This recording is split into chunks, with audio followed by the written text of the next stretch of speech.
ማህበራዊ ሚዲያ ይጠቅማል። ሶሻል ሚዲያ ይጠቅማል አይደል?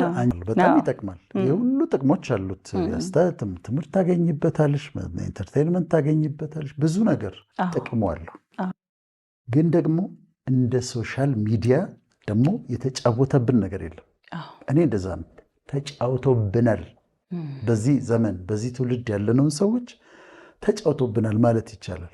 በጣም በጣም በጣም ጊዜያችንን እየወሰደ በጣም ብዙ ሰው ማንበብ አቁሟል፣ ትቷል፣ ኮሚኒኬት አያደርግም። ሶሻል ሚዲያ ኮንትሮል አድርጓል እና እሱን ተጽዕኖውን ማራገፍ ነው የፈለግነው። ምክንያቱም አሁን ትልቁ ችግር እሱ ስለሆነ ደግሞ የሁሉ ሰው ችግር የአብዛኛው ሰው ችግር ስለሆነ እሱም ማየት አለብን እና ሶሻል ሚዲያ ጉዳቶች አሁን ፌስቡክ፣ ሁሉም ቲክቶክ፣ የተለያዩ ሶሻል ሚዲያዎች ይሄ የተጠኑ ናቸው። አንደኛው FOMO ይባላል። ፊር ኦፍ ሚሲንግ አውት ነው ይባላል። FOMO ይባላል። የተጠና ነው። ይሄ ምንድን ነው? ሰኞ ለታ ስልኳን እያየች ነው። ሰኞ ለታ ስልኳን ስታይ ቅዳሜ እዛ ጋ ግብዣ ነበረ፣ እሷ አልተጠራችም። ሰርግ ነበረ፣ እሷ የለችበትም። የሆነ ስብሰባ ነበረ፣ እሷ የለችበትም። አንድ ሌላ ፕሮግራም ነበረ፣ እሷ የለችበትም። ብዙ ፕሮግራሞች ቅዳሜና እሑድ ተደርገዋል። ሁሉም ውስጥ እሷ አልተጠራችም። ስለዚህ አሁን እኔ ተጥያለሁ የሚል ሀሳብ ይመጣባታል። እዛ ሶሻል ሚዲያ ላይ እነንትና ቤት ክርስትና ነበር፣ እነንትና ቤት ሽምግልና ነበር፣ እነንትና ጋር ሰርግ ነበር፣ እነንትና ጋር ፕሮግራም ነበር፣ እሷ የለችም፣ አልተጠራችም እዛ ጋር።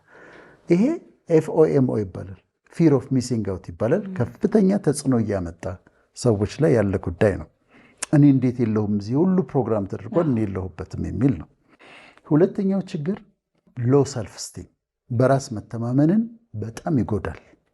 ቦዲ ኢሜጅን፣ ስለ ራስሽ ያለሽን አመለካከት፣ ስለ ራስሽ ውበት ያለሽን አመለካከት ይጎዳል። ለራስ ያለንን ክብር፣ ለራስ ያለንን መተማመን ይጎዳል። ለምን? እዛ ላይ የምናያቸው ሰዎች እንደምንም ብለው ተሟሙተው አምሮባቸው የሚመጡ ሰዎች ከነሱ ጋር ነው ራሷን የምታወዳድረው። ራሷን ከእሷ ጋር ስታወዳድር የበታችነት ስሜት ይሰማታል። እነሱ እኮ እንደዚህ ናቸው፣ እነሱ ስንት ነገር አድርገው ነው የመጡት። ስለዚህ ለራሷ ያለትን ክብር፣ ሰልፍ ኮንፊደንስ በጣም ይቀንሳል። ደግሞ እኮ እነሱ ለአንድ ቀን እኮ እንደዛ የዘነጡት፣ ግን አንቺ ኖርማል ህይወታቸው ይመስልሻል። ከዛ ኖርማል ህይወታቸው ይመስለናል። እንዳልሽው ከቅርብ ካሉ ሰዎች ጋር መተያየት እንኳን ይሻላል። ግን ሚዲያ ላይ ካሉ ሰዎች ጋር ራሳቸውን እያስተያዩ፣ ይሄ ዩኒቨርሳል ሁሉም ሀገር ያለ ችግር ነው። እኔ አላምርም፣ እነሱን ያቸው፣ እኔ ግን አላምርም የማለት ሀሳብ ይመጣባቸዋል። ከዛ ሶስተኛው ሶሻል አይዞሌሽን ነው። ብቸኝነትን ይፈጥራል። ቤተሰቡ ሰው ኮሚኒኬት አያደርግም። ወንድምና እህት አይነጋገሩም፣ ከእናት ጋር አይነጋገሩም። ይህም ደግሞ ሌላ ችግር ነው። ዝም ተባብለው ሁሉም ስልኩ ላይ ሆኖ በቃ መነጋገር አይፈልግም።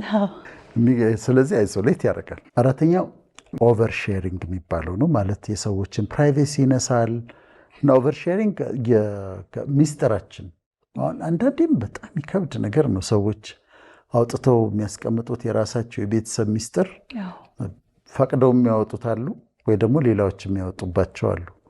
እንደሱ አለ። አምስተኛው ያው ሱስ ያስይዛል። በተለይ አሁን ቲክቶክ አይነት አይደል?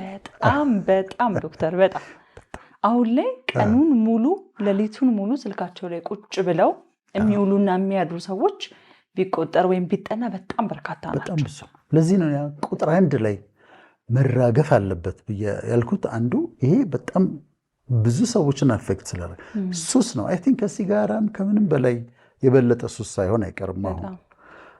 ሌላው 6ኛው ስሊፕ ዴፕሪቬሽን ነው። እንቅልፍ ማጣት። በጣም ያመሻሉ፣ ቲክቶክ እያዩ እያዩ በጣም ያመሻሉ፣ እንቅልፍ አይተኙም። 7ኛው ፕሮዳክቲቭ፣ ጥናትን ማጥናት ያለባቸው ተማሪዎች አያጠኑም፣ ስራ መስራት ያለባቸው ሰዎች አይሰሩም። ይህም ደግሞ የተጠና ነው። ሬዲዩስ ፕሮዳክቲቪቲ አለ። 8ኛው ያው ሚስ ኢንፎርሜሽን፣ የውሸት ዜናዎች በጣም ይሰራጫሉ። ስለ ብዙዎቻችን እኮ ትሰሚያለሽ፣ ስለ ራስሽ ዜና በጣም ብዙ ትሰሚያለሽ። እሱ ነው። 9ኛው ሳይበር ቡሊንግ የሚባለው። ሳይበር ቡሊንግ ሃራስመንት ምንድነው? በማስ ሚዲያ በዚህ አይነት በሶሻል ሚዲያ ያሉ ስድቦች፣ ማንቋሸሾች፣ በጣም ብዙ ስድብ አለ፣ ብዙ ማንቋሸሽ አለ። ይሄ አፌክት የሚያደርጋቸው ሰዎች አሉ፣ ዲፕሬስ የሚያደርጋቸው ሰዎች አሉ። ስለዚህ ቡሊንግ የሚባለው በተለይ ወጣቶች መቋቋም ይቸግራሉ። አንድ ፎቶ ለጥፈው ከ60 ስድብ ሲጻፍ ካነበቡ ያንን በጣም ይጎዳቸዋል። 10ኛውና በጣም ኢምፖርታንቱ ሜንታል ኢልነስ እያመጣ ነው። ሶሻል ሚዲያ የአእምሮ ህመም እያመጣ ነው። በአሁኑ ሰዓት እያመጣ ነው። በተለይ ዲፕሬሽን፣ ድብርት፣ ትላልቅ የዲፕሬሽን ችግሮችን እያመጣ ነው። አንዛይቲ ኒውሮስ የሚባለው የጭንቀት በሽታን እያመጣ ነው። እና አሁን ብዙ የአእምሮ ችግሮች ከሶሻል ሚዲያ ጋር እየተያያዙ ነው። እና እንዴት ነው አሁን ዶክተር፣ ይሄ እንደው ወሳኝ ሀሳብ ስለሆነ ሰዎች ሶሻል ሚዲያን የተወሰነ ይጠቅማልም ካልን መጠቀምም ካለብን፣ ግን ደግሞ ያለውን እኚህን ተጽዕኖዎች ተጠቂ ላለመሆን ምንድን ነው መደረግ ያለበት? ሰዎች ምን ያድርጉ? አሁን በተለይ ሱስ ነው ካልን ከባድ ነው ሱስን በቀላሉ መተውና ምን ብናደርግ መልካም ነው? ልታይ ከገባሽ አሁን በተለይ ቲክቶክ አይደል ብዙ ኮንትሮል የሚያደርገው። ሰዓት ይዘሽ ግቢ፣ 10 ደቂቃ ነው የማየው ብለሽ ግቢ። ከዛ የእውነትም 10 ደቂቃዋን ስጨርሽ ያቁሚ። ብልዘ 1 ሰዓት 2 ሰዓት 3 ሰዓት ቁጭ ብለው 4 ሰዓት የሚያሳልፉ ሰዎች አሉ። እና ሰዓት ይዞ መግባት ያስፈልጋል። ሁለተኛ ቤተሰብ ውስጥ ምሳሌ መሆን። አሁን የኔ ልጆች ምሳሌ ልንገርሽ። ትልቋ ልጄ አሜን ስትደውይላት እንኳን ስልኳን ፈልጋ ነው የምታገኘው። አሁን ቢሮ ሆኜ ስደውላት አታነሽም ስላት ስልኬን እኮ የቱ ጋር እንዳረኩት እኮ ለምን ሺ ዳዝንት ኬር አትጠቀምም። ለምንድን ነው የማትጠቀመው? እኔ ስጠቀም አታየኝም። እኔ አቀርቅሬ ብታየኝስ ማታ ወይም እነሱ ጋር ሆኜ ልክ ነሽ እሺ እንዴት ነበር ትምህርት ምናምን ብልስ እሷም እንደዛው ነው የምታደርገው። ዩቲዩብ ጋር ትገባለች፣ መንፈሳዊ ነገር ትወዳለች፣ እሱን ትማራለች፣ ለትምህርት የሚጠቅማትን ትወስዳለች። ከዛ ውጭ አታውቀውም፣ አትፈልገውም። እኔ ከልክያት አይደለም፣ እኔ ስለማላረግ ነው። ስለዚህ ቤት ውስጥ ምሳሌ መሆን አለብን። ሁለተኛም ስፔሲፊክ እንደዚች የምትፈልጋቸው ነገሮች አሉ፣ እነሱን ታያለች። ከዛ በኋላ ጥናቷ ላይ ነች። እና ቤት ውስጥ ምሳሌ መሆን፣ አባት ካቀረቀረ ስልኩ ላይ፣ እናት ካቀረቀረች ስልኳ ላይ ልጆቹን ሊከለክሉ አይችሉም። እና ምሳሌ መሆን ያስፈልጋል ማለት ነው። ተጽዕኖውን እናራግፈው። በእኔ ላይ አትሰለጥንም እንበለው።